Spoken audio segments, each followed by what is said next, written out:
بسم الله الرحمن الرحيم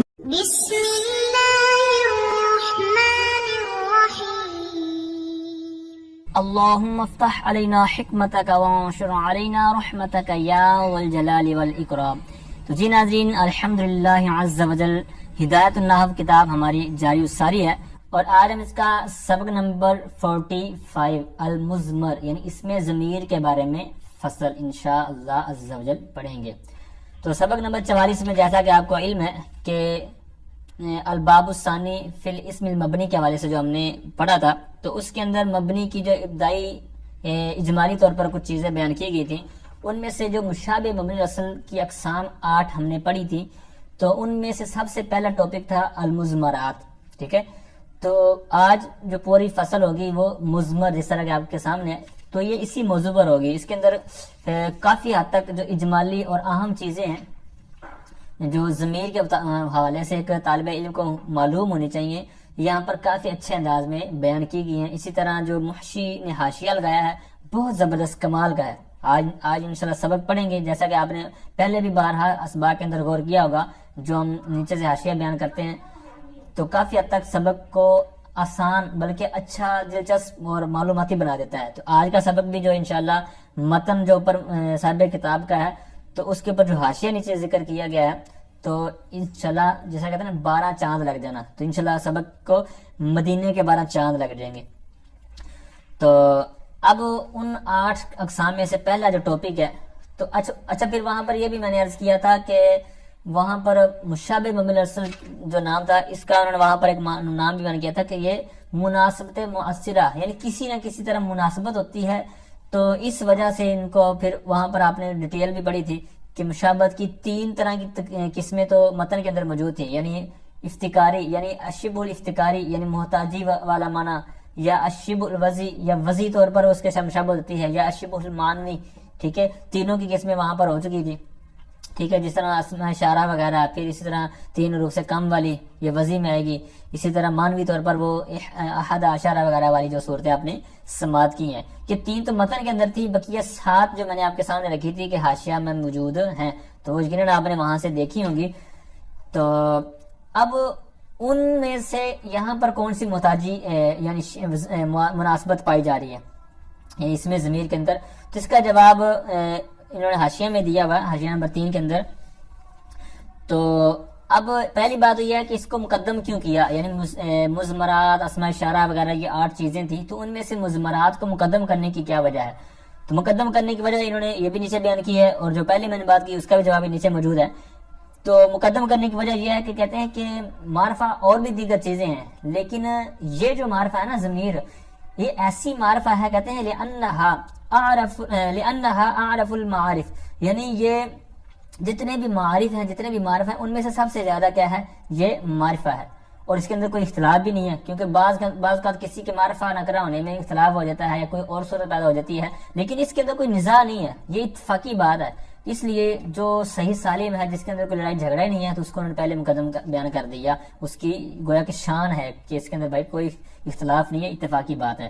اور دوسری بات کہ اس کے اندر وہ 3 جو مناسبتیں تھیں یا 7 کر لیں، ان میں سے یہاں پر کون سی ہے، تو اس کا بھی انہوں نے آگے بیان کیا، کہتے ہیں یہ جس طرح حروف ہوتے ہیں، تو یہاں پر کہتے ہیں المشابہۃ بالحرف، یعنی جس طرح حروف محتاج ہوتے ہیں، تو یہاں پر یہ اس کے اندر بھی محتاجی ہوتی ہے۔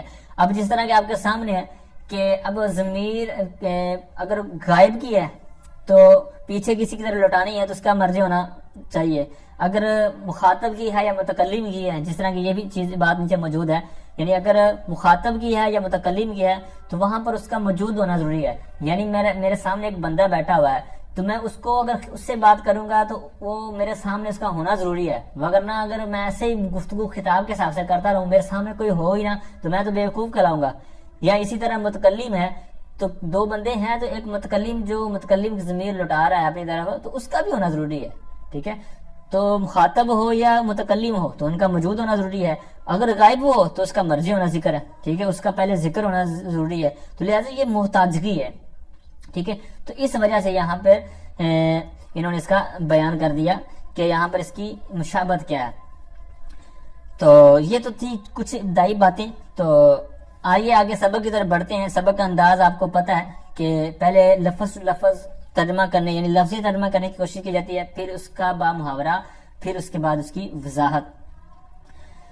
تو فرماتے ہیں المزمر اسم وضع لیدل علی متکلم او مخاطب او غائب تقدم ذکرہ لفظا او معنی او حکما. فرماتے ہیں کہ مزمر، اب مزمر یہ باب فاعل سے اس میں مفعول کا صیغہ ہے المکرم کے وزن پر، جس طرح ہوتا ہے نا اکرم یکرم اکرام، اسی طرح ازمر یزمر ازمار. ازمار قبل الذکر آپ نے لفظ سنا ہوگا، تو یہاں پر ازمار جو ہے یہ اسی کا مصدر ہے، ازمار مزمر. ٹھیک ہے، تو اسی سے یہ معنی ہے اس کا جس کو پوشیدہ کیا گیا ہو. ٹھیک ہے، تو یہ ضمیر بھی چونکہ پوشیدہ ہوتی ہے، جس طرح ایک صیغہ لے لیں دارابا، اس کے اندر بھی یضربو، اس کے اندر بھی ضمیر ہوتی ہے یعنی پوشیدہ ہوتی ہے. تو اس وجہ سے یہاں پر اس کے اندر گویا کہ معنی پایا گیا جس کو پوشیدہ کیا گیا ہو، تو ضمیر بھی پوشیدہ ہوتی ہے.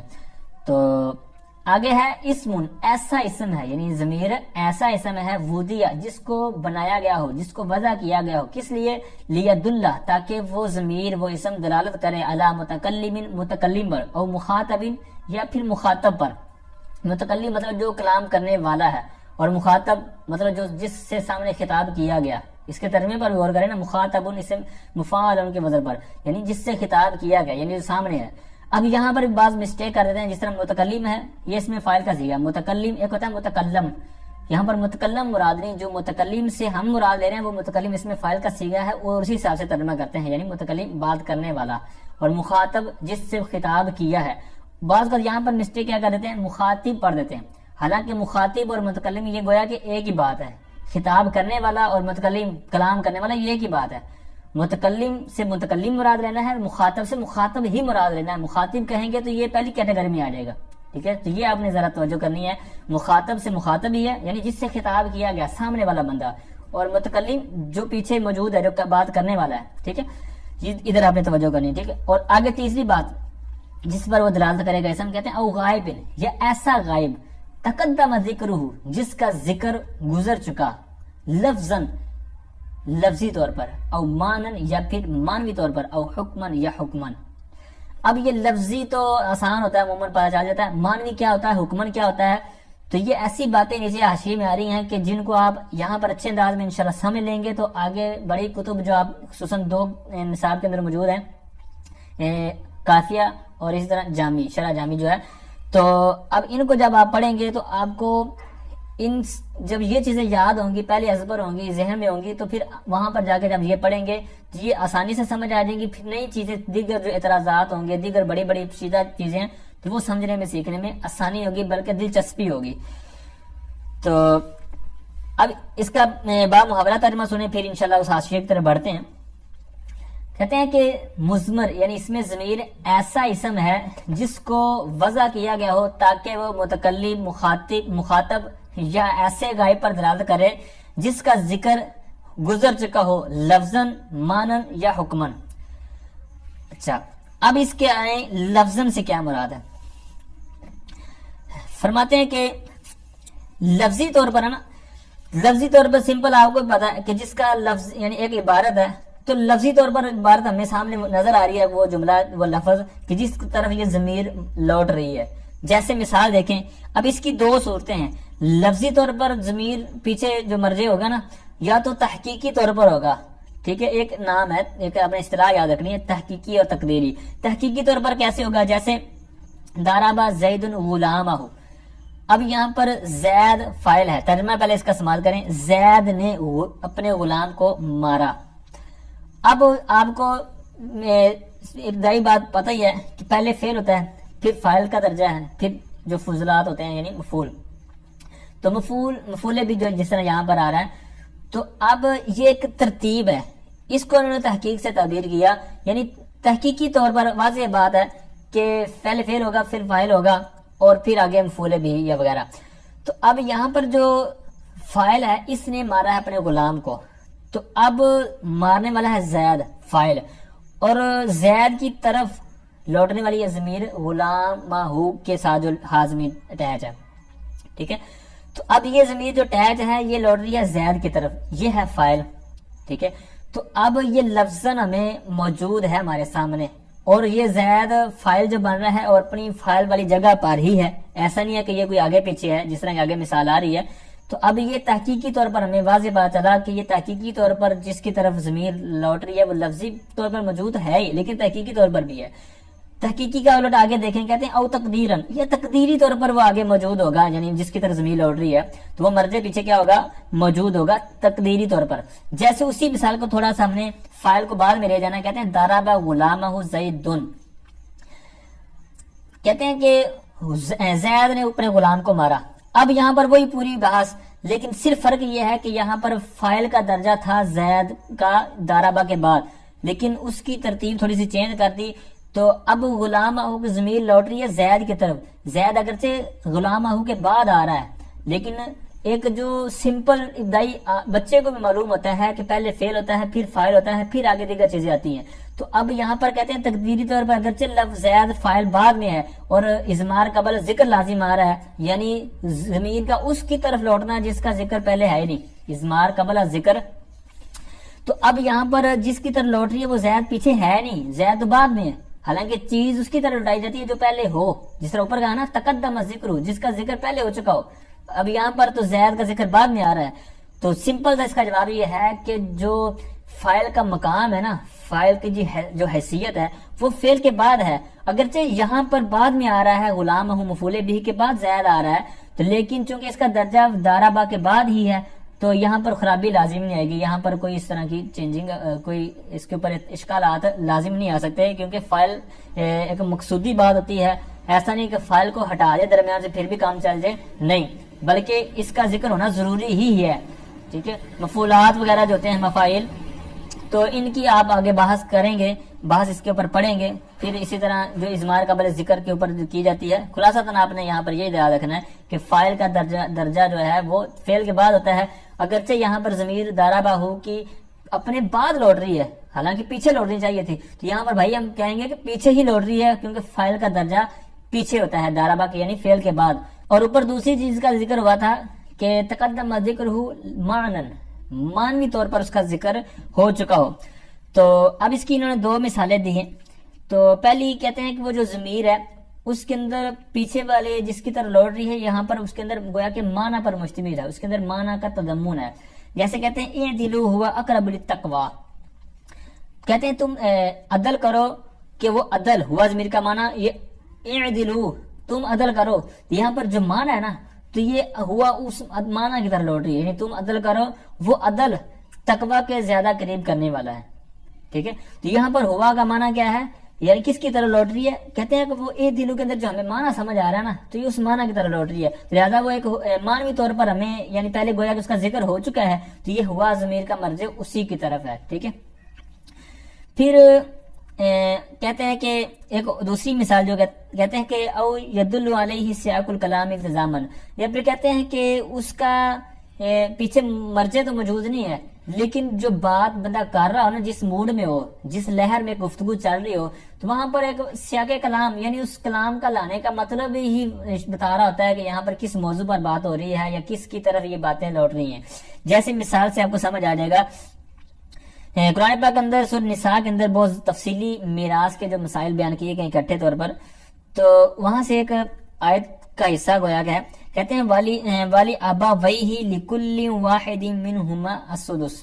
اب یہاں پر ہمارا جو مقصود ہے، پہلے ترجمہ سے بات کریں، اور کہتے ہیں اور اس کے لیے، اب چونکہ سب سے پہلے یہ یاد رکھیں کہ جو بندہ فوت ہوتا ہے تو فوت ہونے کے بعد ہی اس کے جو رشتہ دار ہوتے ہیں، قریبی ہوتے ہیں، پھر اس کی آگے ڈیٹیل ہے کہ کس کو اس کا ترکہ، جو اس کی وراثت ہے، اس کا مال و دولت جو بٹوارا ہوتا ہے، اس کی تقسیم کاری ہوتی ہے، میراث کے جو مسائل کہلاتے ہیں، وراثت کے مسائل، تو وہ پھر اس کا پورا ایک طریقہ کار ہے، وہ پورا ایک علم ہے. تو بہرحال مرنے والے کی وہ چیزیں تقسیم کی جاتی ہیں. تو یہاں پر اب ترجمہ، اس کے بعد آپ ترجمہ سماعت کریں گے تو آپ کو خود ہی پتہ چل جائے گا یہاں پر کس کی بات ہو رہی ہے. اور کہتے ہیں اور اس کے والدین کے لیے ان میں سے ہر ایک کے لیے چھٹا حصہ ہوگا. تو اب پتہ چلا کہ یہ جو حصے وغیرہ اور یہ تقسیم کاری ہوتی ہے مال کی، تو یہ مرنے والے کی ہوتی ہے. تو پتہ چلا کہ والی آباویہ کی ضمیر آباویہ کے ساتھ جو اٹیچ ہے، اس سے مراد یہ ہے وہ میت، جیسا کہ انہوں نے خود ہی اس کا مرجع نکال کر آگے عبارت دی ہوئی ہے. کہتے ہیں ای لی اباویل میتی، میت کے والدین کے لیے. تو یہ آبا وین تھا، ٹھیک ہے، تسنیہ، تو اضافت کی وجہ سے نون تسنیہ گر گیا، تو یہ آبا واجل میتی ہم نے پڑھ دیا، ٹھیک ہے۔ اچھا، امید کرتا ہوں یہ بھی بات آپ کو کلیئر ہوگی کہ مانن جو ہے لفظن کے بعد جو مانن ہے، تو اس کی دو مثالیں دی ہیں، دونوں آپ سمجھ گئے ہوں گے۔ پھر تھا حکمن، یعنی جس کا ذکر حکمن پہلے ہو چکا ہو، تو یہ بہت زبردست ہے، اور یہ آگے متن کے اندر بھی اس کا تعلق آئے گا، ابھی اس کو سمجھ لیں گے تو آگے انشاءاللہ آپ کو صرف ترجمہ کرنے سے انشاءاللہ یہ کفایت کر جائے گا، جس کو آپ نے توجہ کے ساتھ سننا ہے، کیونکہ آگے صفحہ نمبر 131 پر گویا کہ اس کی 2 لائنیں ہیں جو متن کے اندر بیان کی گئی ہیں، تو یہاں پر سماعت کر لیں گے تو وہاں پر آپ کو کلیئر ہو جائے گا۔ اب حکمن سے کیا مراد ہے؟ کہتے ہیں کہ اس سے مراد کون سی ضمیر ہوتی ہے؟ کہتے ہیں کہ بندہ ذہن میں کوئی چیز پہلے ایک بنائے، خاکہ طور پر کوئی خاکہ بنائے، کوئی شان، قصہ، واقعہ، کوئی حالت ذہن میں ایک لے کے آئے، پھر جب کوئی جملہ لے کے آئے نا، جملہ آگے بیان کرے اس واقعے کی طرف، تو اس کے شروع میں جو ضمیر لے کے آئے گا نا، تو ضمیر کے بعد ایک جملہ آئے گا جو اس ضمیر، اگرچہ وہ ضمیر کا مرجع نہیں ہے، لیکن اس میں وہ واقعہ جو سوچے نا اس کی طرف لوٹا رہا ہے، اور اس ضمیر کے بعد ایک جملہ والا آئے گا جو اس ضمیر کی وضاحت کر دے گا، ٹھیک ہے۔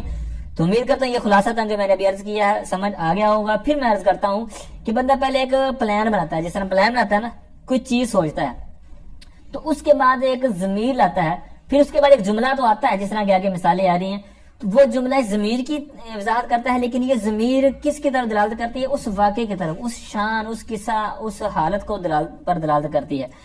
اب یہ کرنے کا مقصد ہوتا کیا ہے؟ یعنی یہ جو ایک پوری آپ نے اتنی لمبی چوڑی بات سنی ہے، یا آپ مجھے کہیں کہ آپ نے اتنی جو بات لمبی چوڑی کر دی ہے، تو اس کا فائدہ کیا ہے اتنا اوکھا ہونے کا؟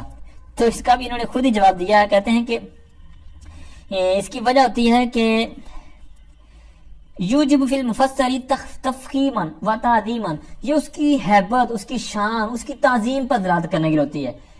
تو اب جو پیچھے ہم نے واقعہ سوچا ہے، جس طرح میں نے پہلے کہا نا کہ جو بندہ ایک خیال کرتا ہے، ایک پلان بناتا ہے، ایک قصہ یا ایک واقعہ، تو اب وہ اگر ضمیر اس کی طرف مذکر کی لٹانی ہے تو پھر اس کو ضمیر شان کہہ دیں گے، اور اگر وہ مؤنث کی ہے تو اس کو ضمیر قصہ کہہ دیں گے۔ اب اس کو یاد رکھنے کے لیے آپ ذہن میں رکھ لیں کہ اگر مذکر کے لیے ہے تو شان، مؤنث کے لیے ہوگی تو قصہ، کیونکہ قصہ کے آخر میں گول تا ہوتی ہے۔ اس کی مثالیں آگے سنیں، اور یہ بھی یاد رکھیں کہ یہ ضمیر شان اور ضمیر جو قصہ ہوتی ہیں، یہی عمومی طور پر اور اکثر طور پر یوں کہہ لیں کہ یہ حکمی والی جو مثال ہے نا، حکمن مرجع والی، یہ عموماً یہی ہوتی ہیں، یہ جو ضمیر شان اور ضمیر قصہ والی۔ اب جیسا کہ دیکھیں،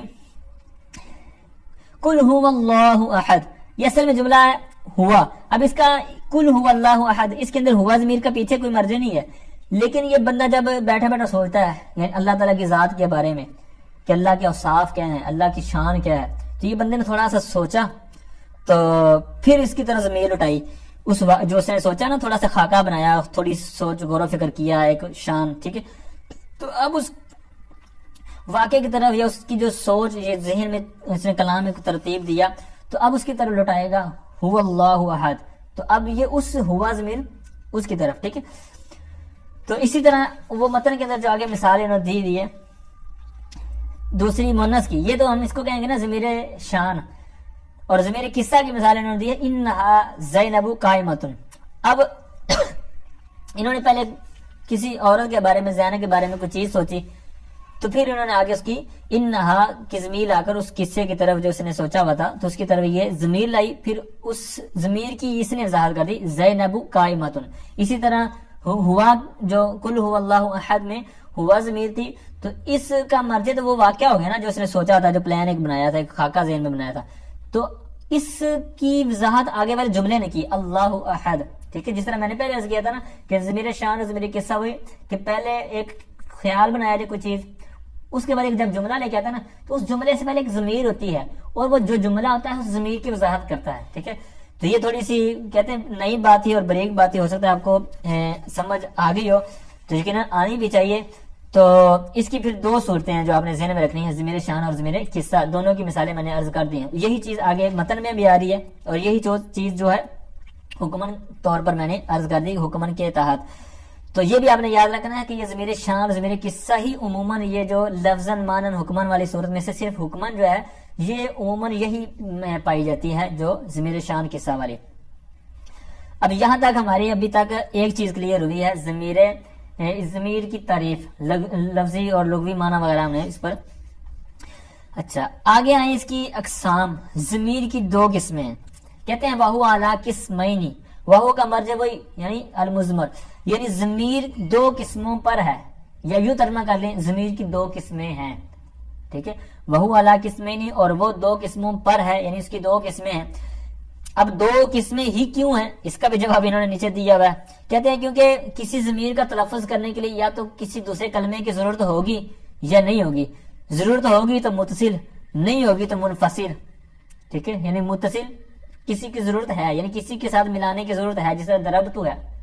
اب یہاں پر اس کے ساتھ ملانے کی ضرورت ہے، یا پھر نہیں ہے تو پھر وہ لیدہ ہوگی، جس طرح کہ آگے اس کی ڈیٹیل آ رہی ہے. یہ وجہ سے کہتے ہیں کہ وہ علاقے سمے نہیں، یعنی تین پر مشتمل نہیں ہے، یا ضمیر چار پر مشتمل نہیں ہے، یا ایک ہی پر مشتمل نہیں ہے، بلکہ دو پر مشتمل ہے. کیوں ہے تو وہ میں نے عرض کر دیا.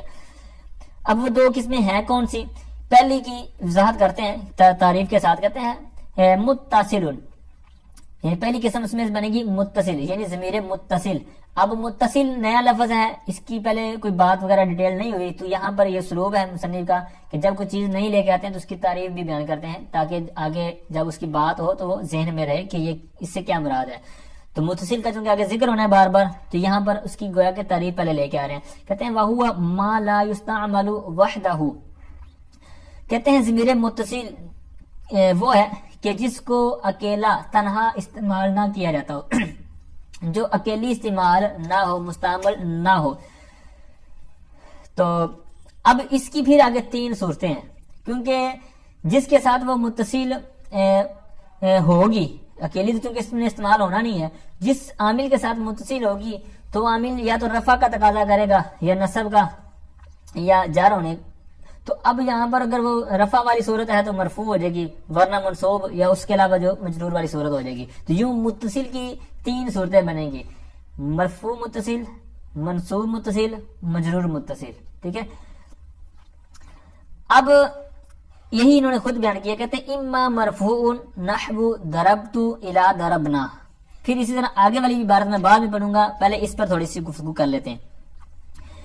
اب کہتے ہیں یا تو وہ مرفوع ہوگی، یا پھر کہتے ہیں جیسے اس کی مثال دی انہوں نے ضربتو سے الی ضربنا، یعنی ضربتو سے لے کر ضربنا تک جو ضمیریں ہیں. اچھا سب سے پہلے تو قاعدہ یاد رکھیں، اما اور اما یہ کہاں پر پڑھا جاتا ہے. یہ پہلے دو تین جگہوں پر شاید میں نے عرض کر دیا ہے، تو یہاں پر چونکہ استعمال ہے تو چلو حسب موقع چلو اس طرح بندے کو چیز یاد رہ جاتی ہے.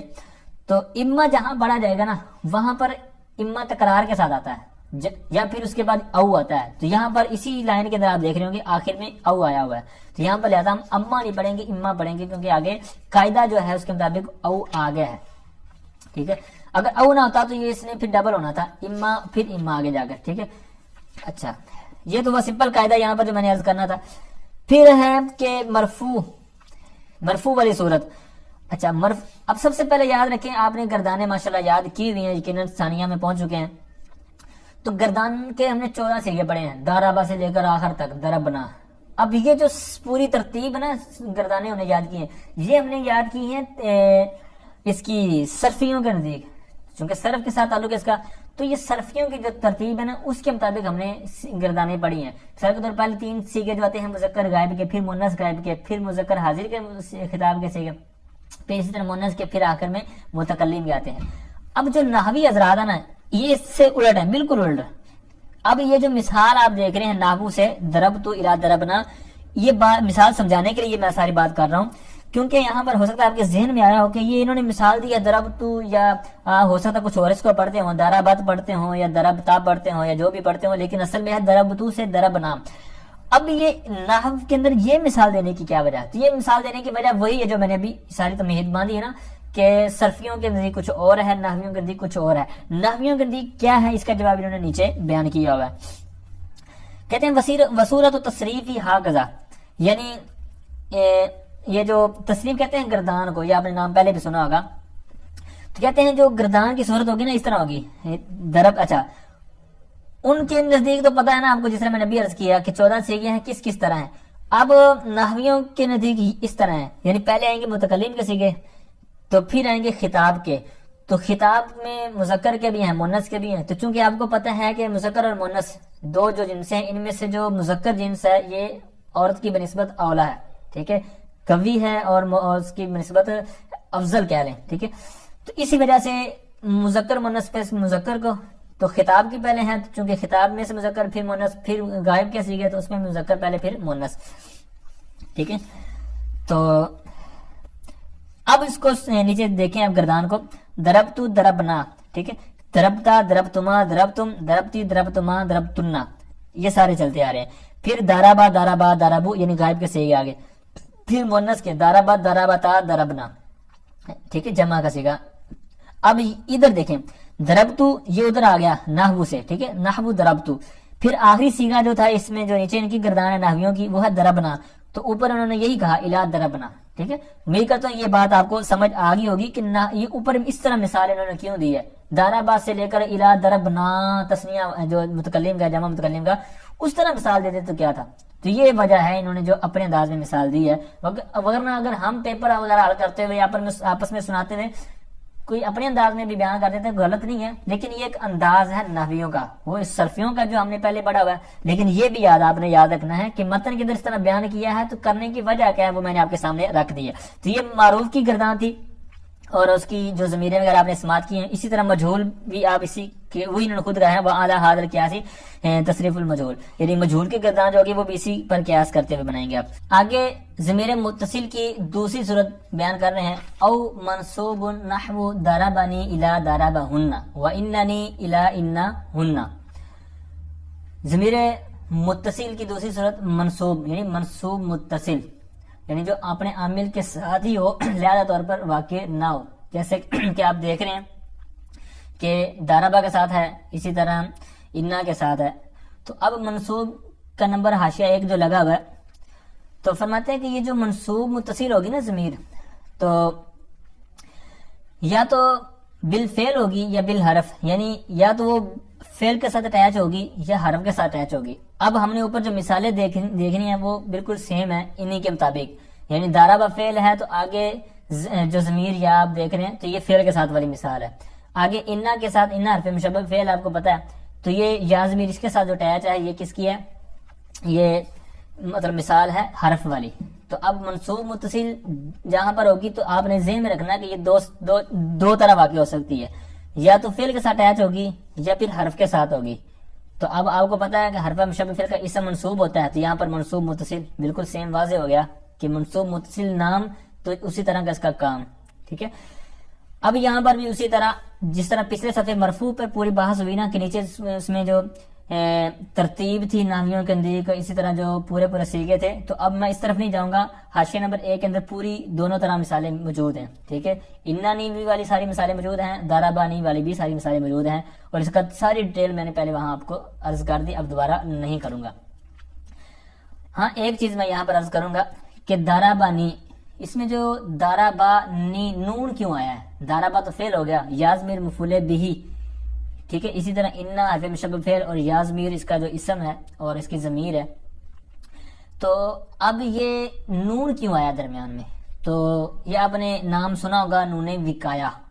تو نون وقایا کہتے ہیں بچانے کے معنی میں، تو یہ جو نون ہوتی ہے نون وقایا، تو یہ بھی بچاتی ہے۔ اب کس سے بچاتی ہے؟ تو یہ آپ نے سنا ہوگا کہ فعل پر کسرہ نہیں آتا۔ اب جس طرح دارابا ہے، پھر اس کی آگے آپ نے ڈیٹیل پڑھی ہوئی ہے، مراحل الاربعہ آپ شاید پڑھی ہے یا نہیں پڑھی، اب مجھے آپ کا نہیں علم، لیکن اب پڑھائی جاتی ہے۔ تو بہرحال اس کے اندر ڈیٹیل بیان کی جاتی ہے، جس طرح کہ آگے بھی مراحل الاربعہ کے حوالے سے میں بات کروں گا فذالک ستون ضمیرن پر۔ تو یہ ذہن میں رکھ لیں کہ جو مراحل الاربعہ ہے یہ صرف کا انسائکلوپیڈیا ہے، یعنی چھوٹی چھوٹی چیز کا وہاں پر آپ کو جواب دیا جاتا ہے۔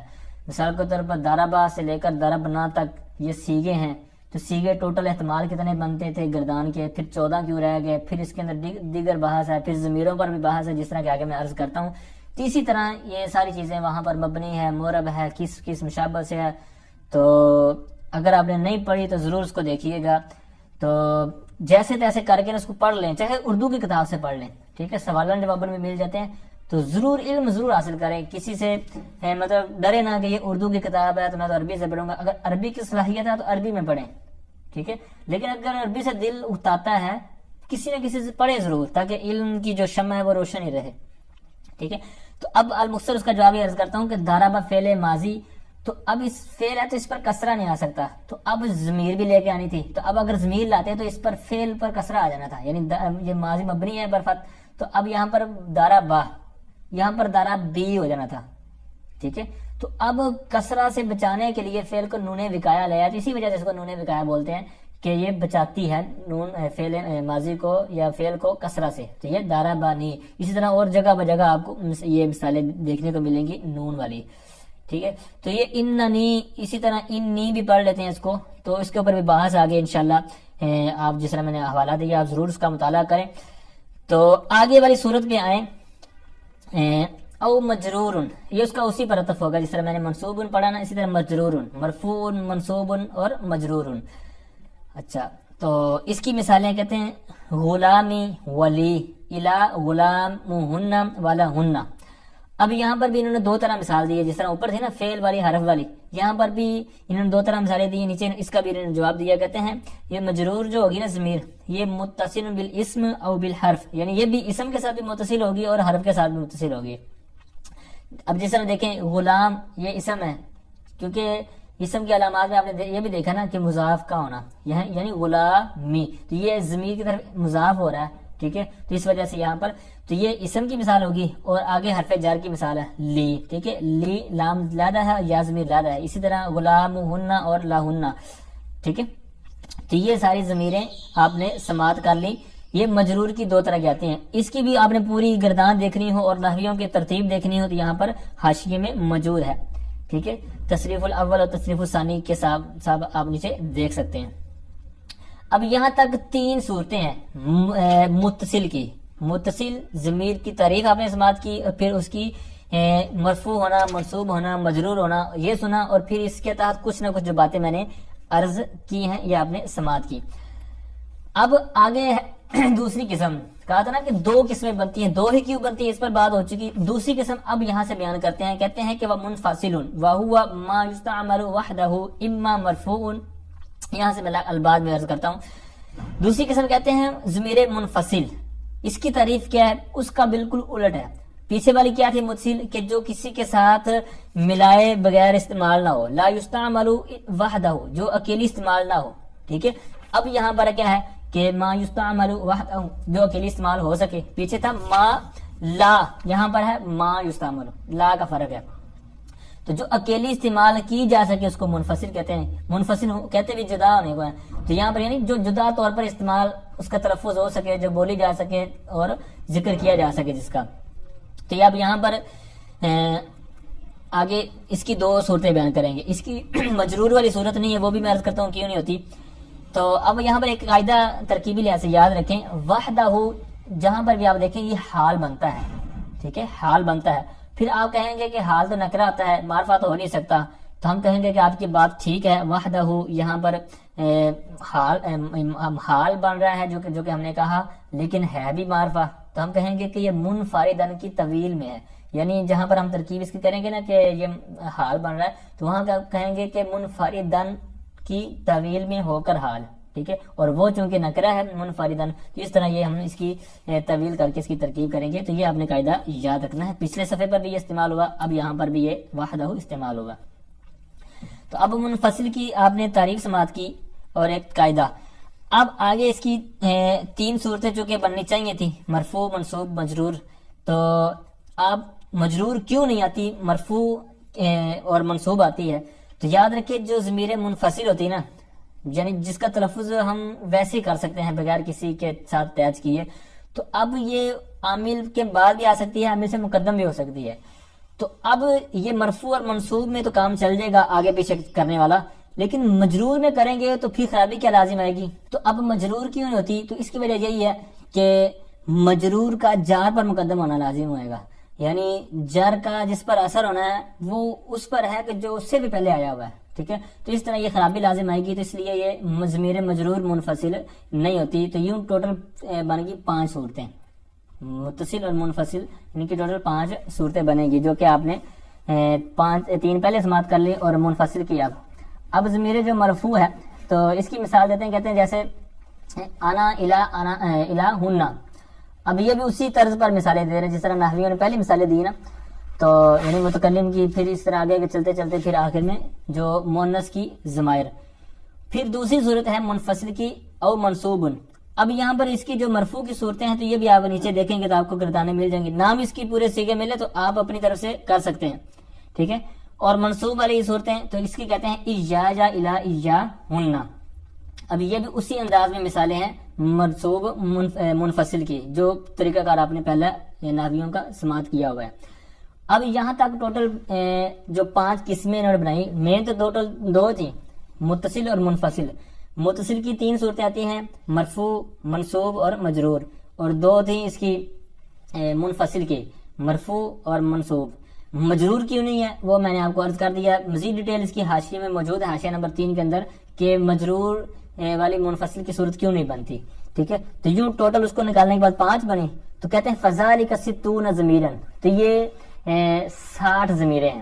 تو یہ 60 ضمیریں ہیں. فا کا ترجمہ تو کر لیں یا پس کر لیں، ہر جگہ پس ترجمہ نہیں کرنا چاہیے. ہمارے ساتھ ساتھ بھی مطلب اس کو بڑا عجیب سا لیتے تھے کہ ایک ترجمہ بس بچوں نے رٹا ہوتا ہے، پس تو یہ عجیب سا بن جاتا ہے. بس کا 100 بھی کر لیتے ہیں، جس طرح انگلش میں کہتے ہیں نا 100 پس، ٹھیک ہے، یا تو وغیرہ. تو بہرحال تو یہ 60 ضمیریں ہیں. اب یہاں پر آپ نے ایک اور کیا ہوگا کہ ہم نے جو گردانے یاد کی ہیں تو اس کے اندر ہیں 14 سیغے. جس طرح دارابا، یہ پیچھے نیچے ساری موجود بھی ہیں جتنی میں نے مثالیں دی نا، جس طرح پچھلے صفحے میں بھی تھا نا دربت دربنا، یہ سارے جو سیغے آخر تک ہیں. یہاں پر بھی 14 بیان کیے ہوئے ہیں. اسی طرح سب کے 14 ہیں. ہم نے گردانے بھی جو یاد کی ہیں وہ بھی 14 سیغوں کی ہیں. لیکن یہاں پر یہ کیا کہہ رہے ہیں، 5 صورتیں ہیں ٹوٹل. تو یہ 5 کی ٹوٹل ضمیریں بنا کتنی رہے ہیں، 60. تو یہ 60 کیسے بن گئی؟ حالانکہ ہونی تو 5 ضرب 14 ضرب دیا تو یہ 70 بنتی ہیں. تو یہ تو 60 انہوں نے گنوائی ہیں. تو یہ کیسے ہیں؟ تو اس کا جواب میں اب تھوڑا سا عرض کرتا ہوں، تھوڑا سا توجہ سے آپ سے سننا ہے. تو اب جس طرح میں نے پہلے مراحل الاربعہ کا حوالہ دیا نا، اس کو ضرور مطالعے میں رکھیے گا. اب یہ تھوڑی سی میں گفتگو کرنے لگا ہوں، یہ اسی کے حوالے سے ہے. وہاں پر آپ نے یہ جو گردانے پڑھتے ہیں نا، دارابا سے لے کر آخر تک دربنا، یہ 14 سیغے. اب اس کی ڈیٹیل آپ وہاں پر جب دیکھیں گے نا تو آپ کو ملے گا کہ یہ گردانے کیسے بنی، اس کے اندر 14 سیغے ہی کیوں ہیں، ٹھیک ہے. وہاں پر ساری بحث آپ کو ملے گی. میں صرف تقریباً یہ بحث وہی ہے، لیکن میں صرف ضمیروں کے حوالے سے بات کروں گا تاکہ آپ کا مائنڈ ڈسٹرب نہ ہو. تو اب عقلی اعتبار سے دیکھیں نا، عقلی قیاسن، تو یہ جو گردان کے سیغے بنتے ہیں نا، گردانے، یہ 18 بنتے ہیں. کیسے؟ اب غور کریں. 3 ہیں مذکر غائب کے، 3 مذکر حاضر کے، 3 مؤنث غائب، 3 مؤنث حاضر. تو یہ کتنے ہو گئے؟ 6 سے 6 12. اور 6 بنتے ہیں متکلم کے. کیسے؟ واحد تثنیہ جمع. تو یہ واحد تثنیہ جمع، یہ مذکر بھی ہیں، واحد تثنیہ جمع مؤنث بھی ہیں. تو یہ 6 اور 6 3 اور 3 کتنے؟ 6. تو یوں 18 سے یہ ٹوٹل بنتے ہیں، ٹھیک ہے. اب 18 میں سے جو 6 متکلم کے احتمال بنتے ہیں، یعنی واحد تثنیہ جمع، یہ 3 مذکر کے بھی، 3 مؤنث کے بھی. اب ان میں سے صرف ہم 2 لیتے ہیں، دربت دربنا. 2 کیوں لیتے ہیں؟ اس کا جواب یہ ہے کہ جو بات کرنے والا ہوتا ہے نا، کیونکہ یہ متکلم کی ضمیریں ہیں، اور متکلم جب بات کر رہا ہوتا ہے نا تو وہ پتہ چل جاتا ہے ایک بندہ بات کر رہا ہے، یہ 2 کر رہے ہیں، یا 3 کر رہے ہیں، یہ 4 یعنی جمع کر رہے ہیں، یا 2 یعنی کر رہے ہیں، یا 1. اور اسی طرح یہ بھی پتہ چل جاتا ہے کہ وہ مذکر ہے یا مؤنث ہے. یعنی آواز سے بندہ پہچان جاتا ہے کہ جو بندے کی آواز ہوتی ہے وہ کس انداز کی ہے، مذکر کی ہے یا مؤنث کی ہے. ہاں بس اوقات کچھ شاذ صورت ہوتی ہے کہ وہ بس اوقات ایسی اللہ تعالیٰ کی طرف سے ہوتی ہے کہ وہ بندہ مینج ہی نہیں کر پاتا، لیکن اکثر یہی ہوتا ہے کہ وہ بندہ کلیئر کر جاتا ہے کہ بولنے والا کون ہے. تو اب اس سے پتا چلا کہ یہ صرف 2 ہی ضمیریں کافی ہیں، ٹھیک ہے. یعنی متکلم واحد کی اور تثنیہ جمع کو اکٹھا لے لیا جاتا ہے دربنا میں، ٹھیک ہے. اب ان 6 میں سے 4 مائنس ہوئی، 2 رہ گئی. اب 18 احتمالات میں سے بقیہ رہ گئے 14، ٹھیک ہے، کیونکہ 4 اوپر سے ہم نے اڑا دیے. اب جو 6 سیغے تھے مذکر اور مؤنث کے، اب ان میں سے غور کریں. 6 جو حاضر کے سیغے ہیں، یعنی 3 مؤنث کے حاضر اور 3 مذکر حاضر کے، ان میں انتما جو ضمیر ہے نا، یہ دونوں میں پائی جاتی ہے. اور ان ضمیروں کا پتہ آپ کو، ان کا استعمال بھی کم ہے. قلت استعمال کی وجہ سے انتما جو ضمیر ہے خطاب کی دونوں کی، ان میں سے ایک کو لے لیا دونوں میں سے مشترک کرتے ہوئے، ایک کو کہہ دیا کہ آپ سائڈ پہ ہو جائیں. اسی طرح بالکل سیم آ جائے غائب کے سیغوں میں. غائب کے سیغے ہیں ٹوٹل 6، 3 مذکر کے 3 مؤنث کے۔ اب یہاں پر بھی کیا ہے کہ یہاں پر بھی ہما ضمیر جو تثنیہ کی دونوں میں، جس طرح تثنیہ کی تھی خطاب کے سیغوں میں، اسی طرح یہاں پر، تو اب یہاں پر کیا ہوگا کہ یہاں پر بھی وہی دو ایک جیسی ہوئی، ہما ضمیر مشترک ہوئی، اور قلت استعمال کی وجہ سے ایک کو ہٹا دیا، دونوں کو کام رکھ دیا کہ یہ ہما دونوں کی ضمیر ہے، ٹھیک ہے۔ تو یوں 14 میں سے 2 اور ہم نے مائنس کر دی، انتما ادھر سے ایک نکالی، ایک ہما سے ادھر ایک نکالی، تو یوں ٹوٹل 12 رہے گی۔ تو اب 12 ضرب 5 کریں گے تو یہ 60 بنے گی۔ تو یہ جو فضالی کا 60 ضمیرن کہا ہے، تو یہ ساری تقسیم کری جو میں نے ابھی عرض کی نا، اس کے مطابق یہ عبارت ہے فضالی کا 60 ضمیرن، تو یہ 60 ضمیریں ہیں۔ اب آگے ضمیر کے کچھ احکامات بیان کریں گے۔ تو فرمایا کہ وَعْلَمْ أَنَّ الْمَرْفُوعَ الْمُتَّصِلَ خَاصَّةً يَكُونُ مُسْتَتِرًا فِي الْمَاضِي لِلْغَائِبِ وَالْغَائِبَةِ كَضَرَبَ أَيْ هُوَ وَضَرَبَتْ أَيْ هِيَ، وفي المضارع المتكلم مطلقا نحو اضرب اي انا ونضرب اي نحن، وللمخاطب تضرب اي انت، وللغائب والغائبة كيضرب اي هو وتضرب اي هي، وفي الصفة اعني اسم الفاعل والمفعول مطلقا۔ یہاں تک چند چیزیں بیان کی انہوں نے۔ ترجمہ آسانی ہے تو لفظی ترجمہ بھی میں کرتا ہوں اور با محاورہ بھی۔ تو کہتے ہیں کہ اور تو جان لے کہ مرفوع متصل یعنی ضمیر مرفوع متصل خاصتاً یعنی خاص طور پر، خصوصی طور پر، خاص کر کے، کوئی بھی ترجمہ آپ کر سکتے اس میں سے، اور تو جان لے کہ ضمیر مرفوع متصل خاص طور پر مستتر ہوتی ہے، یعنی چھپی ہوئی ہوتی ہے، مستتر، ٹھیک ہے، چھپی ہوئی ہوتی ہے، جس کو چھپایا گیا ہو۔ اب یہ ضمیر مستتر، ایک ہوتی ہے ضمیر بارز، بارز مطلب ظاہر، اور ایک ہوتی ہے مستتر، چھپی ہوئی، جس کو چھپایا گیا ہو۔ تو جو ضمیر چھپی ہوئی ہو، کیونکہ ضمیر بھی کوئی ظاہر ہوتی ہے کوئی باطن ہوتی ہے، تو باطن والی جو ہوتی ہے اس کو مستتر کے نام سے تعبیر کیا جاتا ہے، استتار بھی ہوتا ہے اس کا مصدر۔ تو اب وہ کہاں کہاں ہوتی ہے یہ آپ نے یہاں پر دیکھنا ہے۔ اچھا، آپ نے جو ابتدائی کتب پڑھی ہیں اردو کے اندر، وہاں پر ہو سکتا ہے آپ نے ایک نام سنا ہو کہ جو مستر وجوبی ہوتی ہے، بعض جوازی، یعنی بعض جگہ پر جو ضمیر مستر ہوتی ہے وہ وجوبی ہوتی ہے اور بعض جگہ جوازی ہوتی ہے۔ اب اس کا کیا مطلب ہے، یعنی وجوبن اور جوازن کا کیا مطلب ہے؟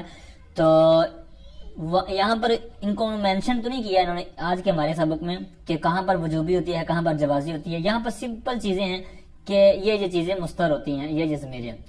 اب صرف میں اس کی وضاحت کر دیتا ہوں کہ جو آپ نے پہلے پڑھی ہوئی ہے نا، تو جہاں پر وجوبی کا ذکر ہے نا، اس کا مطلب یہ ہے کہ وہ ضمیر ہمیشہ ہی ضمیر اندر ہی ہوگی، یعنی اس کے وہ صیغہ جو ہوگا تو اس کے باہر فاعل نہیں ہوگا، ہمیشہ ضمیر وجوبی ہوگی۔ وجوبی کا مطلب ہے کہ اس کا فاعل باہر نہیں آئے گا، ٹھیک ہے، جس طرح ادربو ہے تو اب اس کا اندر ہی ہوگا، آگے نہیں ہوگا۔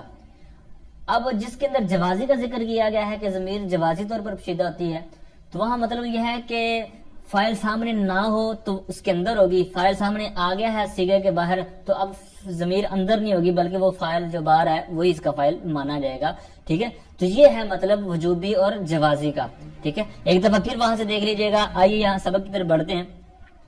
تو بہرحال ماضی کا جو غائب کا صیغہ ہے اور غائبہ کا یعنی مؤنث اور مذکر، ان کے اندر جو ضمیر ہوتی ہے نا وہ مستر ہوتی ہے خصوصی طور پر۔ جیسے کہتے ہیں کہ دارابا، اس کے اندر ہوا ضمیر، وہ دارابات، اور دارابات میں ای یعنی یہ تفسیریہ ہوتا ہے، ای تفسیریہ یعنی اس کی وضاحت کر دی انہوں نے کہ دارابا میں کیا ہے اور دارابات میں کیا ہے۔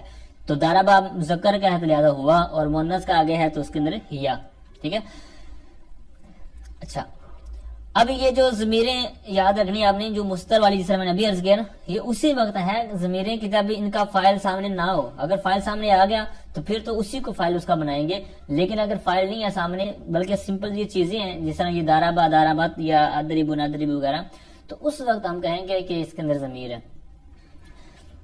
مضارع کے اندر آتے ہیں، کہتے ہیں کہ فی المضارع المتکلم، مضارع متکلم کے اندر جو مطلقاً یعنی مطلقاً ہوگا، جیسے مرضی حالات باندھے۔ مطلقاً کا حاشیہ نمبر 3 میں آپ کچھ دیکھیں گے تو وہاں کچھ آپ کو معلومات مل جائیں گی کہ اس سے کیا مراد ہے۔ اب مطلقاً سے کیا مراد ہے تو اس کی نیچے انہوں نے کچھ وضاحت کی ہے۔ کہتے ہیں کہ متکلم خواہ واحد ہو، تثنیہ ہو، جمع ہو، مذکر ہو، مؤنث ہو، ٹھیک ہے، ان سب کے لیے یہ ایک ہی قاعدہ بیان کر دیا کہ وہاں پر کیا ہوگی، ضمیر مستر ہوگی، ٹھیک ہے. جس طرح میں نے پہلے عرض کیا ہے کہ اس کے سیغے دو ہی کیوں ہیں، واحد متکلم جمع متکلم، تو اسی طرح اب یہاں پر انہوں نے مطلقاً کہا ہے کہ وہ سب چیزوں کو شامل کر دیا کہ سب کے احکام ایک جیسے ہی ہیں، ٹھیک ہے. جو بھی ان میں سے ضمیر جس کے ساتھ تعلق رکھ رہی ہوگی لیکن وہ واحد یا جمع متکلم ہوگی تو اس کے اندر یہ مطلقاً ضمیر کیا ہوگی، مستر ہوگی. پھر آگے آ جائیں، وللمخاطب، اور مخاطب کے اندر، اور مخاطب کے لیے اس کے اندر کہتے ہیں کتادربو، یہ تادربو یعنی خطاب کا جو صیغہ ہے، اس کے اندر انتا وللغائبی والغائبتی، اور مضارع کے اندر ہی جو غائب اور غائبہ کا صیغہ ہے اس کے اندر یادربو اور تادربو میں یعنی ہوا اور ہیا، ٹھیک ہے. تو یہاں پر دو ضمیریں آ گئے. آگے ہے ماضی اور مضارع سے ہٹ کر بات کر رہے ہیں، کہتے ہیں وفی صفتی، اور صفت کے صیغے میں. اب صفت کے صیغے سے کیا مراد ہے، یہ آگے والا جو مطلقاً آ رہا ہے اس کے آگے میں بات کرتا ہوں. کہتے ہیں خود وضاحت کچھ نہ کچھ انہوں نے کی ہے، کہتے ہیں اعنی، میری مراد، یعنی میں مراد لیتا ہوں. اب یہ بھی یاد رکھیں بعض اوقات عبارات کے اندر آنی یا یعنی اس طرح کا عبارت ہوتی ہے، اس کے بعد اس کی کچھ وضاحت کر، یعنی پیچھے والے جملے کی وضاحت کر رہے ہوتے ہیں. جس طرح یہاں پر صفت کا آیا تھا لفظ، تو آنی سے آگے اس کی وضاحت کر رہے ہیں کہ میری صفت سے کیا مراد ہے، کیا مراد ہے. یعنی مصنف نے صفت کہا ہے کہ صفت کے اندر ضمیر مستر ہوتی ہے تو کیا مراد ان کی، تو کہتے ہیں آنی، میری مراد، صفت سے یہ مراد ہے. آگے وہ بات کر رہے ہیں، کہتے ہیں اب اس کا آنی فعل اور اس کے اندر انا ضمیر واحد متکلم کا جو چونکہ سیکھا وہ فاعل ہو جائے گا. آگے ہمیں چاہیے مفعول بہ، یہاں پر آگے یہ اسی وجہ سے ہم نے اس کا اعراب اسم الفاعل والمفعول، اور آگے اسی پر اس کا عطف ہوگا اسم ال پر، تو وغیرہما، ٹھیک ہے، اسی پر اس کا اعراب پڑھیں گے. تو کہتے ہیں کہ میں مراد لیتا ہوں اس میں فاعل، اس میں مفعول، اسی طرح ان کے علاوہ مطلقاً، یعنی مطلقاً سے مراد ہے کہ یہ صیغہ جیسا مرضی ہو، واحد سے لے کر آخر تک جتنا جو مرضی صیغہ ہو، چھوٹا بڑا درمیانہ، ٹھیک ہے، مذکر مؤنث جو بھی، تو اس کے اندر کیا ہوگی، ضمیر مطلقاً مستر ہوگی. تو اب مطلقاً سے تھوڑا سا آپ نیچے پھر دیکھ لیں، تو اس میں کہتے ہیں کہ اس میں فاعل، اس میں مفعول، صفت مشبہ، اس میں تبدیل ہو، پھر آگے مفرد ہو، تثنیہ ہو، جمع ہو، مذکر ہو، مؤنث ہو، یہ مراد ہے مطلقاً کی، ٹھیک ہے. جس طرح اوپر مضارع کے اندر تھا نا، متکلم کے اندر مطلقاً کا حاشیہ تھا، بالکل یہاں پر بھی اسی طرح، ٹھیک ہے. تو اب صفت کے صیغے میں مطلقاً ضمیر مستتر ہی ہوگی، ضمیر بارز نہیں ہوگی.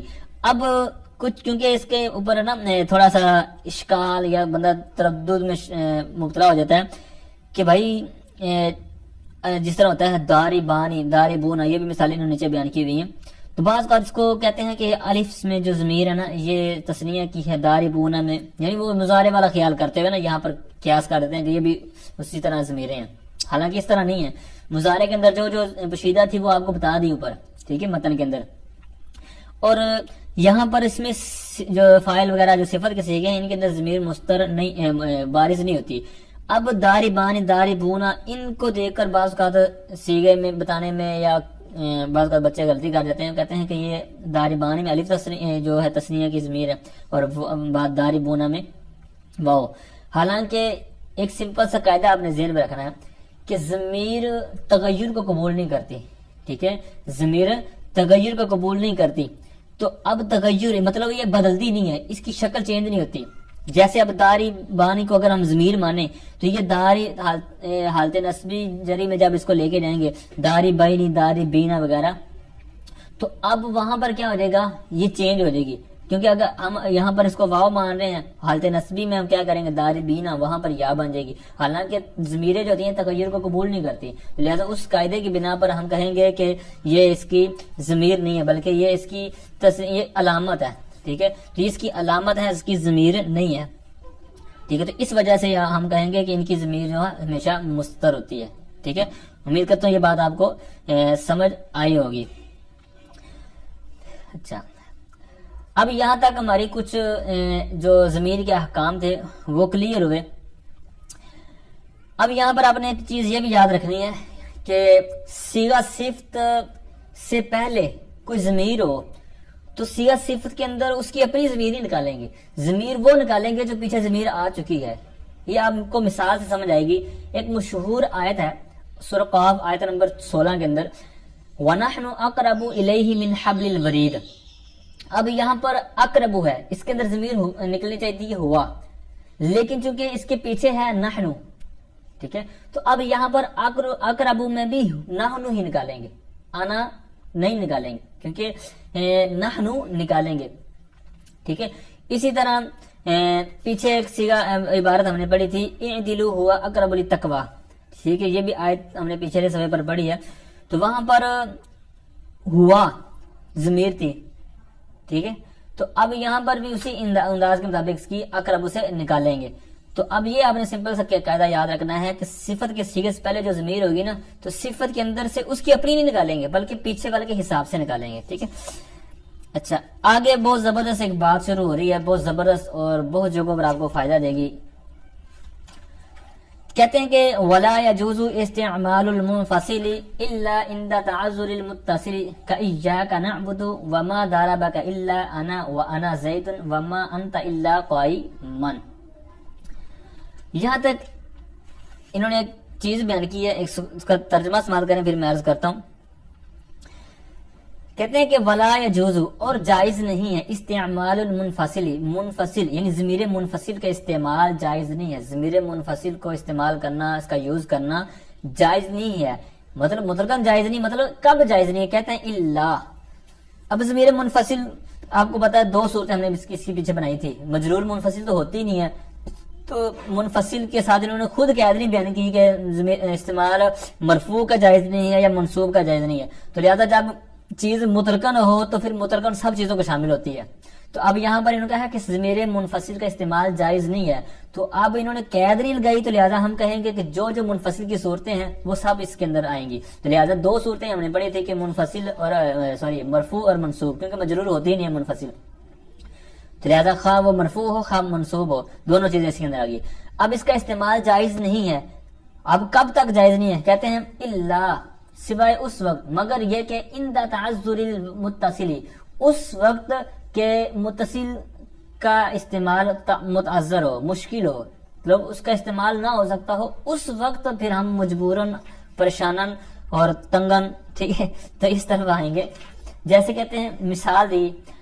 اب مثال ایک بھی کافی تھی، انہوں نے آگے مثالیں دی ہیں 1 2 3 4 مثالیں دینے کی وجہ کیا ہے؟ ٹھیک ہے، یہ بھی میں عرض کرتا ہوں. یاد کہ جب جہاں پر بھی مثالیں ایک قاعدے کے تحت 2 3 دے رہے ہوں تو وہاں کوئی نہ کوئی حکمت ضرور ہوتی ہے. بعض کا متن میں بیان کر دی جاتی ہے تو ٹھیک، اگر استاد صاحب بیان کر دے تو بھی ٹھیک، اگر تو بھی بیان نہ کرے تو کچھ نہ کچھ اس کی حاشیہ یا شروحات وغیرہ دیکھنے سے انشاءاللہ اچھی معلومات مل جاتی ہیں. جس طرح کہ ابھی میں عرض کرتا ہوں، یہ بھی نیچے موجود ہے حاشیے کے اندر. اسی طرح اگلے صفحے پر بھی ایک قاعدے کے تحت کچھ اس کی مثالیں موجود ہیں، تو اس کو بھی اس کے نیچے انہوں نے بیان کیا گیا کہ اس کی اتنی مثالیں کیوں دی ہیں. اب یہ جو انہوں نے کہا پہلی مثال کہ ایاک نعبد، اب یہ اصل عبارت تھی نعبد کا، کہ ہم تیری عبادت کرتے ہیں، ہم پوجتے ہیں کا تجھے، یعنی اے اللہ ہم تجھ کو پوجتے ہیں، تیری عبادت کرتے ہیں. لیکن یہ عبادت والا معنی صرف اللہ ہی کی شان کے لائق ہے، تو لہٰذا یہ اللہ اس طرح اس کے اندر منحصر نہیں ہو رہا تھا، یعنی نعبدو کا میں نہیں ہو رہا تھا. اس میں یہ ہے کہ ہم تیری عبادت کرتے ہیں، ہو سکتا ہے کہ کسی اور کی بھی کرتے ہوں، یہ تو احتمال تو ہے نا. لیکن چونکہ اللہ کے لیے عبادت خاص ہے تو لہٰذا اس کے اندر خاص والا، خصوصیت والا اور اس کے اندر حصر کرنے کے لیے نا، تو یہ ہم ضمیر کو مقدم لے آئیں گے. تو جب مقدم لے کے آئے تو یہی وجہ ہے کہ وہ معنی حاصل کرنے کے لیے یہاں پر تعذر کون سا پایا گیا کہ وہ معنی نہیں مل رہا تھا، تو لہٰذا اس معنی کو حاصل کرنے کے لیے ہمیں اس ضمیر کو چھوڑ کر اس طرف آنا ہی پڑنا تھا. تو لہٰذا یہی وجہ انہوں نے نیچے بھی بیان کی ہے ایاک نعبد کے تحت اس جو ضمیر کے آگے پیچھے. تو اب یہ وجہ ہے کہ اس خاص معنی کو حاصل کرنے کے لیے کیا کیا کہ ضمیر کو مقدم کر دیا، منفصل کو لے آئے. تو ایاک نعبد ہو گیا. اب معنی کیا بنا کہ ہم تیری ہی عبادت کرتے ہیں، تجھ ہی کو پوجتے ہیں، ٹھیک ہے. تو یہ خاص حصر والا معنی آ گیا. تو اب یہ فائدہ ہوا ضمیر منفصل لانے کا. آگے والی مثال تھی وما ضربک الا انا. جب ضمیر کے درمیان فرق آ جائے نا، فاصلہ آ جائے، تو اس وقت بھی کیا ہوتا ہے کہ ضمیر فصل لے کے آتے ہیں. اب ویسے معنی اس کا حاصل نہیں ہونا تھا جو مقصود تھا جملے کا. اب اللہ کو ہٹا کر اگر کریں وما ضربک انا، اس کا مطلب ہونا تھا کہ میں نے نہیں مارا. حالانکہ مقصود یہ ہے بتانا کہ میں نے ہی مارا ہے، یعنی مارنے والا صرف میں ہوں. تو وہ یہاں پر اللہ لانے سے فائدہ ہوا وما ضربک الا انا، تجھ کو نہیں مارا مگر میں نے، ٹھیک ہے. تو اب حالانکہ اگر اللہ کو ہٹا کر ساتھ میں اگر لے آئیں ضمیر کو تو پھر وہ معنی حاصل نہیں ہونا تھا جو کہ مقصود ہے. زیادہ جو غرض تھی، جو مقصود تھا، تو اس کی وجہ سے اس طرح ہمیں کرنا پڑا ضمیر منفصل کے ساتھ. تیسری صورت انا زیدن، یہ مثال کس کی ہے؟ اوپر والی تو تھی نا فاصلے والی، اب یہ مثال ہے اس کی کہ جب ضمیر منفصل ہے وہ اس کا عامل مانوی ہو، چونکہ یہاں پر انا ضمیر مبدا بن رہی ہے، اور آپ کو پتا ہے مبدا خبر کا جو عامل ہوتا ہے یہ مانوی ہوتا ہے، لفظی نہیں ہوتا، ٹھیک ہے؟ تو اب یہاں پر ضمیر مبدا بن رہی ہے اور اس کا عامل مانوی ہے، تو جہاں پر ضمیر اس کا عامل مانوی ہو تو وہاں پر بھی کیا ہوگا؟ ضمیر منفصل لے کر آئیں گے۔ آگے جو مثال ہے ما انتا الا قائمن، اب یہاں پر یہ کس کی مثال ہے؟ تو منفصل والی، لیکن یہ کس صورت کے تحت یہ مثال ہم بیان کر سکتے ہیں کہ یہ کس قاعدے کے تحت مصنف مثال دے رہے ہیں؟ جس طرح کے اوپر میں نے تینوں کی وضاحت کر دی تو اس کا بھی انہوں نے نیچے بیان کیا ہوا ہے، لیکن نمبر 3 اور 4 جو مثال ہے نا انہوں نے نیچے ترتیب ہٹ کر دی ہے، یعنی 3 کو بعد میں اور 4 کو پہلے بیان کیا ہوا ہے۔ تو اب یہ مثال ہے کہ حرف جب ضمیر کے ساتھ داخل ہو جائے، اب سمپل سے پہلی بات یہ ذہن میں رکھیں کہ جو ضمیر مرفوع ہوتی ہے نا متصل، یہ حرف کے ساتھ اٹیچ نہیں ہوتی، ضمیر حرف کے ساتھ اٹیچ نہیں ہوتی، وگرنہ دیگر جو چیزیں ہیں ضمیر منصوب ہے یا مجرور ہے یہ ہو جاتی ہے، جیسے انک قائمون یہ حرف کے ساتھ اٹیچ ہے، اسی طرح لی لنا، ٹھیک ہے؟ نیچے مثالیں دی ہوئی ہیں کتابوں کا، لکا، انکا کا، ٹھیک ہے؟ تو یہ جو ضمیریں ہیں منصوب اور مجرور یہ حرف کے ساتھ اٹیچ ہو جاتی ہیں، لیکن جو ضمیر مرفوع ہے تو یہ ضمیر اس کے ساتھ حرف کے ساتھ اٹیچ نہیں ہوتی، تو لہذا ضمیر مرفوع متصل حرف کے ساتھ متصل نہیں ہوتی، تو لہذا پھر چونکہ یہاں پر حرف آ گیا ہے تو لہذا بیسیکلی ہمیں اس قاعدے کے مطابق منفصل لانا پڑے گا، جس کی وجہ سے ہم نے یہاں پر ضمیر مرفوع منفصل لے کے آئے، ٹھیک ہے؟ امید کرتا ہوں یہ بھی بات آپ کو سمجھ آ گئی ہوگی کہ یہ کس وجہ سے لے کے آئے، تو لہذا یہ ماں جو کہ اسی طور پر آ گیا تو یہاں پر ما انتا الا قائمن ہو گیا۔ تو یہ چار مثالیں ہیں، تو ان کی جو میں نے وضاحت کی ہے یہ تقریباً اسی طرح اور اس سے کچھ مزید زیادہ ہی ہے، تو جو نیچے یہاں پر موجود ہے۔ اچھا، اب دوسری بات یہ بھی ذہن میں رکھیں، یہ بات بھول گیا میں کہ ضمیر منفصل یہ ہوتی ہے تھوڑی سی سکیل، جو ضمیر متصل ہوتی ہے نا یہ ہوتی ہے مختصر بھی ہوتی ہے اور اخف یعنی خفیف بھی ہوتی ہے، تو لہذا بات جتنی آسانی اور مختصر اور جس طرح کہتے ہیں نا خیر الکلام ما قل دل، خیر بہترین کلام وہ ہے جو کم ہو اور مختصر ہو، ٹھیک ہے، پر مغز ہو، تو لہذا بہترین اور اولا تو یہی ہے کہ بندہ ضمیر متصل کے ساتھ ہی بات کرے، ضمیر متصل کا استعمال کرے، کیونکہ یہ کیا ہے اس کے اندر اختصار ہے، تخفیف ہے، ٹھیک ہے، یہ ساری چیزیں اس کے اندر۔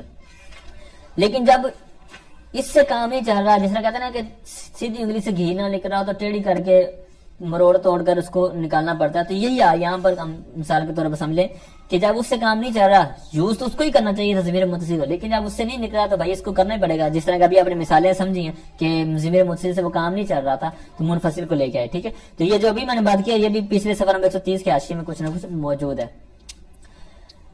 آئیے اب اگلا ٹاپک جو آ رہا آگے، جو کہ پہلے ہم پڑھ چکے ہیں، جس طرح میں نے ضمیر حکمی کے بارے میں کہا تھا نا، مرجع حکمی کے بارے میں، یہاں پر میں ترجمہ کرتا ہوں تو کیونکہ وضاحت پہلے میں نے عرض کر دیا۔ کہتے ہیں وَعْلَمْ أَنَّ لَهُمْ ضَمِيرًا يَقَعُ قَبْلَ جُمْلَةٍ تُفَسِّرُهُ، کہتے ہیں کہ اور تو جان لے کہ ان کے لیے، ان لہم یعنی ان کے لیے، کن کے لیے؟ بھائی نحات کے لیے، کیونکہ نحو پڑھ رہے ہیں تو یہاں پر نحویوں کی بات ہی ہوگی، تو لہذا کہتے ہیں کہ اور تو جان لے کہ نحویوں کے لیے، نحات کے لیے ایک ضمیر ہے، ایک ایسی ضمیر ہے جو جملے سے پہلے واقع ہوتی ہے، تفسرہ، اور وہ جملہ اس کی کیا کرتا ہے؟ تفسیر کرتا ہے، وضاحت کرتا ہے، اس کو بیان کرتا ہے۔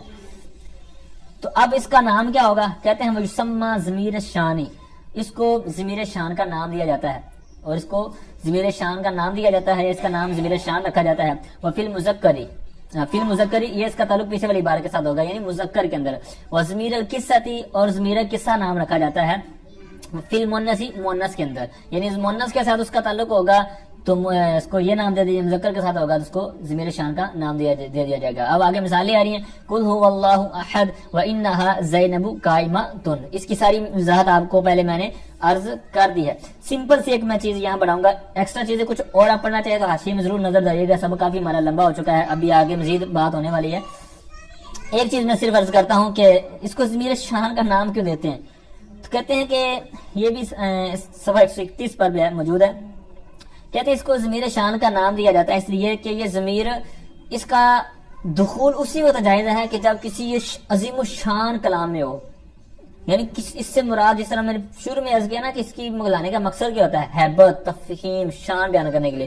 تو چونکہ کہتے ہیں اس شان اور عظیم الشان کام کے لیے ہوتا ہے، اس لیے اس کو یہ نام دیا جاتا ہے. کیونکہ کہتے ہیں کہ ہوا زید قائم نہیں کہہ سکتے، ٹھیک ہے. ہاں یہ اس وقت کہہ سکتے ہیں کہ جب اس کا ہوا زید قائم کے اندر کوئی خاص معنی مراد لینا ہو، خاص ایک چیز بیان کرنا مقصود ہو، وگرنہ اگر وہ نہیں ہے تو پھر ایسی چیز نہ ہو تو پھر یہ بیان ضمیر نہیں لے آ سکتے، ٹھیک ہے. کیونکہ اس کا مقصود مین وہی ہے جو میں نے پہلے ڈیٹیل کے ساتھ کچھ عرض کر دیا. آئیے کچھ اس پر میں قرآنی مثالیں آپ کے سامنے رکھتا ہوں. تو سورہ مؤمنون کے اندر ہے انہ لا یفلح الکافرون، یہ سورہ مؤمنون 117 میں ہے. اسی طرح سورہ انعام کے اندر سورہ 21 آیت نمبر ہے کہ انہ لا یفلح الظالمون. اسی طرح سورہ لقمان کے اندر آیت نمبر 16 میں ہے یا بنی انہا ان تکو مثقال حبۃ من خردل. تو یہاں پر بھی انہا ضمیر موجود ہے، تو یعنی ضمیر ایک قصہ ہے اور اوپر ضمیر شان کی دو میں نے مثالیں عرض کی. اسی طرح بخاری شریف کے ایک حدیث پاک مشہور ہے کہ اتقی دعوت المظلوم فانہ لیس بینہ وبین اللہ حجاب، کہ مظلوم کی بد دعا سے بچو کیونکہ اس کے اور اللہ کے درمیان کوئی پردہ نہیں ہوتا، یعنی فوراً دعا اس کی بد دعا قبول ہو جاتی ہے. تو یہاں پر فإنہ ضمیر جو ہے یہ ضمیر شان. مسلم شریف کے ایک حدیث پاک ہے، فرمایا انہا ستکون بعدی اثرۃ وامور تنکرون. ہاں اب یہاں پر یہ انہا ٹھیک ہے ضمیر قصہ ہوگی. پھر اسی طرح مسلم شریف کے ایک اور حدیث پاک ہے انہ قد بلغنی انکم تریدون ان ینتقلوا قرب المسجد. تو اب یہاں پر انہ ضمیر یہ ضمیر شان کے طور پر موجود ہے. اسی طرح اور بہت سی اب آیات قرآن پاک اب انشاءاللہ جس طرح پڑھیں گے نا، مطالعہ کریں گے قرآن پاک تلاوت وغیرہ کریں گے تو یہ سبق پڑھنے کے بعد انشاءاللہ آپ کو جگہ بجگہ توجہ جائے گی کہ یہاں پر یہ ضمیر کون سی بن رہی ہے. آگے آئیے ہمارا آخری شاید ٹاپک ہے. کہتے ہیں وَيَدْخُلُ بَيْنَ الْمُبْتَدَإِ وَالْخَبَرِ صِيغَةُ مَرْفُوعٍ مُنْفَصِلٍ مُطَابِقٌ لِلْمُبْتَدَإِ اذا کان الخبر معرفتا او افعل من کذا. تو فرمایا کہ مبدا اور خبر کے درمیان صیغہ مرفوع منفصل داخل ہوتا ہے جو مبدا کے مطابق ہوتا ہے. اذا کان الخبر جب خبر معرفہ ہو یا افعل من کذا ہو. افعل من کذا ہو اس کی بات میں عرض کرتا ہوں. کہتے ہیں کہ مبدا اور خبر کے درمیان صیغہ مرفوع منفصل داخل ہوتا ہے جو مبدا کے مطابق ہوتا ہے. اب صیغہ مرفوع منفصل سے ہٹ کر ایک پہلے لفظ بولا جاتا تھا، آپ نے شاید نام سنا ہو، ضمیر فصل. اب یہاں پر انہوں نے صیغہ مرفوع کہا ہے. یہ کیوں کہا ہے یہ بھی میں عرض کرتا ہوں. پہلے اس کی عبارت کا ترجمہ دوبارہ سماعت کریں کہ مبدا اور خبر کے درمیان صیغہ مرفوع منفصل داخل ہوتا ہے جو مبدا کے مطابق ہوتا ہے. مبدا کے مطابق کیوں ہوتا ہے؟ کیونکہ یہ اسی کی طرف لوٹنا ہے، تو لہٰذا وہ مذکر ہوگا تو یہ بھی مذکر، وہ واحد تسنیہ جمع، یہ ساری چیزیں اسی کے مطابق اس کی ہوں گی کیونکہ اس نے لوٹنا بھی اسی کی طرف ہے. اچھا یہ بات ہوگی. پھر آئے یہ کہ صیغہ مرفوع منفصل کیوں کہا؟ حالانکہ یہ جو چیزیں آگے بیان ہو رہی ہیں تو یہ ضمیر فصل ہی ہے، تو ضمیر فصل کیوں نہیں کہا؟ ضمیر یہ صیغہ مرفوع منفصل کہہ رہے ہیں تو یعنی صیغے کا لفظ کیوں لے کے آئے؟ تو چونکہ مصنف علیہ رحمہ اس بات کے اندر چونکہ اختلاف تھا، جس طرح کے نیچے بھی موجود ہے کہ امام خلیل نحوی جو ہیں ان کے نزدیک یہ حرف ہے اور بعض جو دیگر ہیں نحوی حضرات ان کے نزدیک یہ اس میں مبنی ہے. تو اس طرح چونکہ اختلاف تھا تو مصنف نے سوچا کہ ہم ضرور بچوں کو، کیونکہ ابتدائی کتاب ہے تو بچوں کو ضرور گنجل میں ڈالنا ہے، تو لہٰذا انہوں نے پھر سمپل ایک جو چیز بیان کر دی تاکہ دونوں طرف اختلاف میں کوئی ششو پنج میں نہ پڑھنا پڑے، تو لہٰذا انہوں نے صیغہ مرفوع منفصل کہہ دیا. وغیرہ اگر ضمیر فصل بھی کہہ دیں گے تو مذائقہ نہیں ہے، جس طرح کہ آگے آ رہا ہے کہ اس کو ضمیر فصل بھی کہتے ہیں، لیکن انہوں نے یہ نام کیوں ذکر کیا لے کر آئے وہ میں نے عرض کر دیا اختلاف سے بچنے کے لیے. اچھا اب اس کی یہ مبدا اور خبر کے درمیان داخل تو ہوتی ہے یہ ضمیر، لیکن جو کہ مبدا کے مطابق ہوگی. اب کہاں پر ہوگی یہ چیز آپ نے یاد رکھنی ہے. کہتے ہیں اذا کان الخبر جب خبر ہو معرفتن معرفہ، ایک تو یہ ہے کہ خبر معرفہ ہو، دوسری یہ کہتے ہیں او افعل من کذا یا افعل من کذا ہو. اس کا کیا مطلب ہے؟ اس کا مطلب یہ ہے کہ یہ اس میں تفضیل، چونکہ افعل اس میں تفضیل ہے. افعل ہم اس لیے پڑھ رہے ہیں کہ کانا الخبر اس کا اسم تھا، کانا کا معرفتن خبر اول تھی اور یہ اس کے اوپر عطف ہوگا، افعل اس وجہ سے پڑھا. اب اس سے مقصود کیا ہے؟ وہ ہے اس میں تفضیل جو من کے ساتھ استعمال ہو. ٹھیک ہے، تو جو من کے ساتھ استعمال ہو تو اس وقت بھی یہ ضمیر فصل لانا یا صیغہ مرفوع منفصل لانا ضروری ہے. ٹھیک ہے، اب یہ لانا ضروری کیوں ہے؟ تو یہ یاد رکھیں، آگے جو مثال ہے اس کے اوپر نظر دوڑائیں گے تو آپ کو واضح ہو جائے گا کہ زید هو القائم، اب اصل عبارت تھی زید القائم، ٹھیک ہے. اب یہاں پر زید مبتدا ہے اور القائم خبر ہے اور یہ معرفہ ہے. یہی انہوں نے پیچھے بیان کیا کہ مبتدا خبر درمیان ایک ضمیر مرفوع منفصل یعنی صیغہ جو داخل ہوتا ہے. تو اب یہ داخل ہوتا ہے، وجہ کیا ہے؟ اب اس کو اگر ہٹاتے ہیں تو یہ مبتدا ہے، القائم خبر ہے. اب یہ التباس لازم آتا ہے کہ یہ ہوا ضمیر نہ ہو تو پھر ذہن اس طرف چلا جاتا ہے، ہو سکتا ہے کسی کا چلا جاتا کہ یہ زید اور القائم چونکہ معرفہ ہیں اور اعراب ان کا ایک ہے، تو لہذا موصوف صفت کی جو مطابقت والی ساری صورتیں یہاں پائی جا رہی ہیں، تو لہذا یہ آپس میں موصوف صفت ہیں اور موصوف صفت مل کر مبتدا ہو جائے گا اور خبر ان کی کوئی معذوف نکال لیں گے. ٹھیک ہے، تو یہ التباس اس طرف ذہن میں جاتا تھا، تو لہذا اس سے بچنے کے لیے درمیان میں لے آئے ضمیر، کیونکہ جو آپس میں موصوف صفت بن رہے ہیں نا تو وہ اکٹھے ہونے چاہیے، درمیان میں فاصلہ نہیں ان کا ہوتا. تو یہاں چونکہ فاصلہ آ گیا تو پتہ چلا کہ یہ زید القائم موصوف صفت نہیں بن سکتے کیونکہ درمیان میں فاصلہ آ گیا. تو لہٰذا یہ اس وجہ سے، اس لوجک کی بنا پر، یعنی اس وجہ سے یہ لے کے آتے ہیں کہ التباس، یہ ذہن اس طرح جاتا تھا کہ ہو سکتا ہے کہ یہ موصوف صفت مل کر کوئی چیز بنا رہے ہیں اور ان کی کچھ دوسری چیز یعنی جس طرح خبر وغیرہ بنانی ہو تو وہ محذوف ہو. ٹھیک ہے، تو اس سے بچنے کے لیے یہ سارا کام کیا جاتا ہے، اس وجہ سے یہ قاعدہ بیان کیا گیا. امید کرتا ہوں یہ چیز بھی بیٹھ گئی ہوگی ذہن میں. یہ بھی ساری چیزیں نیچے موجود ہیں جو میں نے عرض کی ہے التباس والی صورتیں حاشیہ نمبر 2 کے تحت. اب اس کا نام رکھا کیا جاتا ہے؟ کہتے ہیں وہ یسمى فصلاً، اس کو فصل کا نام دیا جاتا ہے، اس کا نام فصل رکھا جاتا ہے یعنی ضمیر فصل. اب یسمى پر میں نے قاعدہ بارہا عرض کیا ہوا ہے، اب دوبارہ عرض نہیں کروں گا، یعنی ترکیبی قاعدہ کہ اس کا قاعدہ کیا ہے، پھر کبھی بات کروں گا انشاءاللہ دوبارہ، ابھی سبق لمبا ہو چکا ہے. تو اب آگے اس کا حاشیہ نمبر 3 میں بھی کچھ بڑی پیاری بات لکھی ہوئی ہے کہ یہ ضمیر فصل، یہ بصری حضرات جو ہے نا، بصری بھی کہہ سکتے ہیں آپ، ان نحویوں کے نزدیک اس کا نام ہے ضمیر فصل. وضاحت وہی ہے، وجہ وہی ہے، فصل یعنی فاصلہ کرنے والی، فرق کرنے والی. یہ بھی چونکہ مبتدا خبر اور موصوف صفت کا فرق کر دیتی ہے کہ یہ کس وجہ سے لے کے آتے ہیں. اسی طرح جو نحوی ہیں دوسرے کوفی حضرات، ان کے نزدیک وہ کہتے ہیں یہ ضمیر عماد ہے، یعنی عمود، یہ نام سنا گا آپ، ستون ہونا. جس طرح کہتے ہیں گھر کی حفاظت کرتا ہے نا ستون، تو اسی طرح اس ضمیر نے بھی اس کی حفاظت کر دی خبریت سے گرانے سے. یعنی چونکہ جس طرح کہہ رہے تھے نا اوپر کہ بعض کا کسی کا ذہن جاتا ہے کہ زید موصوف القائم صفت یہ آپس میں مل کر مبتدا ہو جانا تھا خبر، تو اب ضمیر نے آ کر بچایا ہے اس کی خبریت سے، ورنہ جس کی خبریت زائل ہو رہی تھی. ٹھیک ہے، اس کی خبریت یعنی القائم کا خبر بننا ختم ہو رہا تھا، تو اس ضمیر نے آ کے اس کی خبر ہونے کو بچایا. تو لہٰذا اس وجہ سے ان کے نزدیک عماد نام رکھا جاتا ہے اور ان کے نزدیک فصل. اب اس کی کچھ مثالیں دے رہے ہیں. مثال دینے کی وجہ بھی وہی جس طرح میں نے پہلے عرض کی نا کہ ایک مثال کافی ہوتی ہے کسی قاعدے پر، لیکن زیادہ مثالیں دینے کی کچھ وجہ ہوتی ہے. ٹھیک ہے، اچھا یہاں پر یہ بھی ذہن میں رکھیں کہ جو ضمیر ہوتی ہے نا، یہ نہ موصوف بن سکتی ہے نہ صفت بن سکتی ہے. یہ اپنے قاعدہ لکھ لینا ساتھ میں، یا یہ یاد رکھنا ہے کہ ضمیر جو ہوتی ہے نہ موصوف بنتی ہے نہ صفت بنتی ہے. اچھا اب آگے آئیں. پہلی مثال تو میں نے آپ کو عرض کر دی نا کہ درمیان میں ہوا لے آئے. دوسری مثال کہتے ہیں زید. اب یہاں پر ہوا ہے اور آگے افضل من امر، اب یہاں پر افضلہ ہی پڑھیں گے اس کو. تو اب یہاں پر افضل من امر وہی صورت پائے گی، یعنی انہوں نے کہا تھا نا افعل من قضا، تو یہاں پر افضل من امر یہ صورت تو پائے گی. تو لہذا اوپر تھی مثال ہے زید هو القائم، اب زید بھی معرفہ القائم بھی معرفہ.